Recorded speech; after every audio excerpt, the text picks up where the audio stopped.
কচি লাউ। আজকে সকালে বাবা গেছিল বাজার থেকে ফিরে এসে বলছে, মা ইলিশ এনেছি, জম্পেশ করে সর্ষে ইলিশ রাঁধো তো, জমিয়ে খাওয়া যাবে আজকে দুপুরে।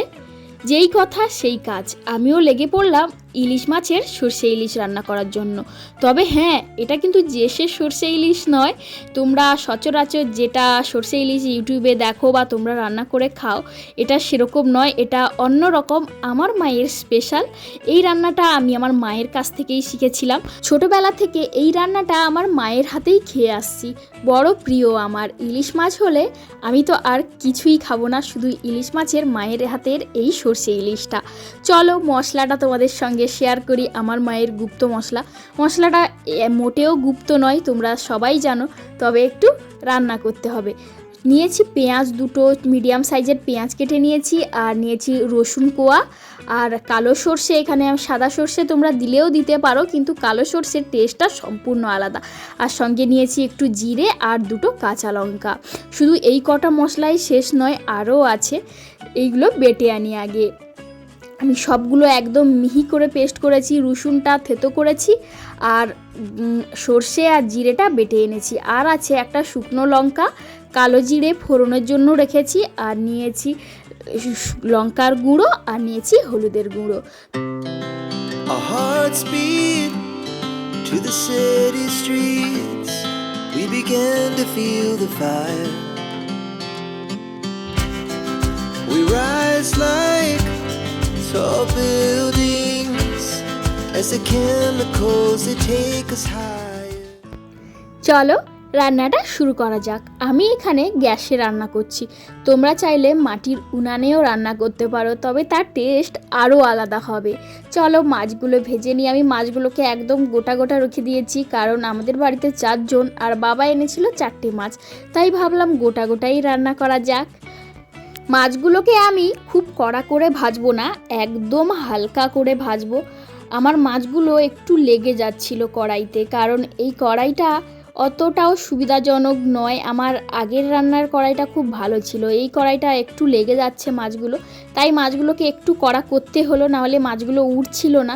কিন্তু মাছগুলো একদম হালকা ভাজতে হয়, মানে কোনো রকম তেল কড়াইতে দিতে হয়, আর এপিড ওপিড হালকা একটু গরম হলেই তুলে নিতে হয়, তাহলে এর টেস্টটা আরও ভালো আসে।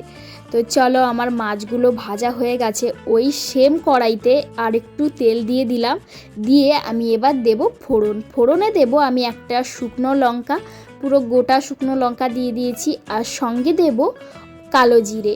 এতে আমি অন্যান্য কোনো 5 ফোড়ন বা জিরে ব্যবহার করব না, কালো জিরেই ব্যবহার করব, কারণ ইলিশ মাছের সঙ্গে কালো জিরে ফোড়নটা খুব ভালো লাগে।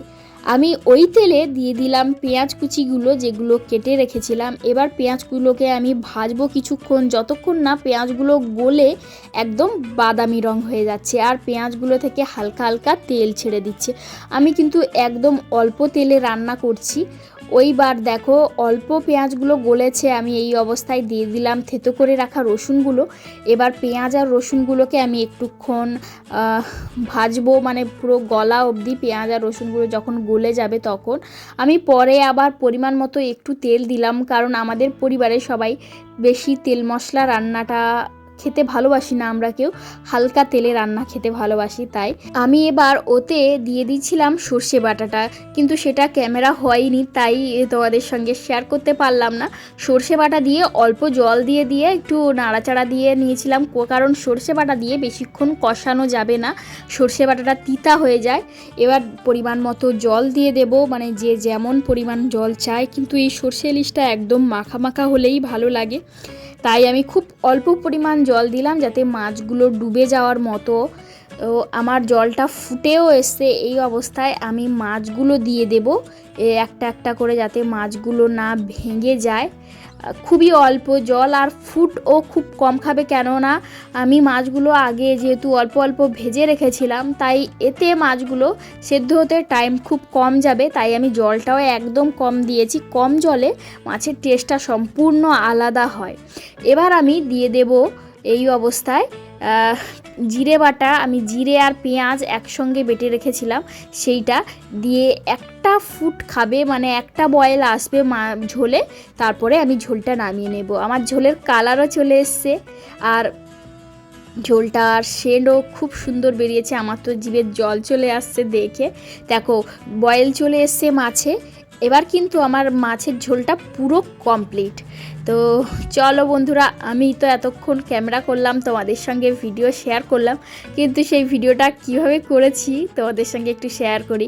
আমি নিজেই করেছি, আমাদের ঘরে কারেন্ট ছিল না, কারেন্ট চলে গেছে, তাই আমি একটা ইমার্জেন্সির আলো জ্বালিয়ে আর স্ট্যান্ডে আমার ক্যামেরা লাগিয়ে আমি ভিডিও করলাম এতক্ষণ। তো চলো এবার খাওয়া দাওয়া করা যাক। আমি ভাত বেড়ে নিয়েছি সবার, এটা আমার। তো চলো সবাইকে দিয়ে দিই আর আমিও খেয়ে নিই। চলো বন্ধুরা, আজকের ভিডিওটা তোমাদের কেমন লাগলো কমেন্টে জানিও। ভালো লাগলে লাইক, কমেন্ট, শেয়ার এবং সাবস্ক্রাইব করতে ভুলো না কিন্তু। আর আমাকে সবাই একটু সাপোর্ট করো, আমি নতুন, সবাই একটু আমার পাশে থেকো। বাই।